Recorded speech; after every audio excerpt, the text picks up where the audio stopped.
తమిళనాడులో విదేశీయుల్ని అరెస్ట్ చేశారు. అదేంటండి విదేశీయుల్ని ఎందుకు అరెస్ట్ చేశారు అంటే 25 మందికి పైగా విదేశీయులు వీళ్ళు మోసపూరితంగా మొన్న అసెంబ్లీ ఎన్నికల్లో తమిళనాడులో ఓటు చేశారు.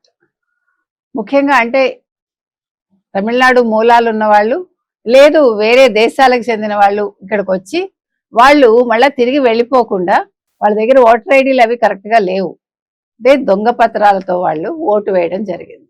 అయితే ఎలా పట్టుకున్నారండి వీళ్ళని? వీళ్ళు దొంగ ఓట్లు వేశారని ఎలా తెలుస్తుంది అంటే వీళ్ళు ఏం చేశారట, ఎయిర్పోర్ట్కి వెళ్తారు కదా, వెళ్ళినప్పుడు వాళ్ళ వేలికి వాళ్ళ మార్కు చూశారు, ఓటు వేసిన ఇంకు మార్క్ ఉంటుంది కదా, ఆ మార్కు ద్వారా గుర్తుపట్టి వాళ్ళ మొత్తం వాళ్ళ దగ్గర ఉండే ఆ పాస్పోర్ట్స్ వీసా ఇవన్నీ కూడా వెరిఫై చేస్తే వాళ్ళు ఎక్కడా కూడా ఇక్కడ ఓటు హక్కు ఉన్న వాళ్ళు కాదు.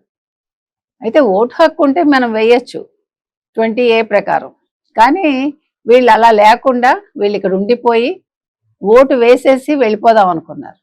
అయితే ఒకళ్ళు పట్టుబడేసరికి మొత్తం అందరినీ చెక్ చేస్తే ఒక 25 మంది దొరికారండి.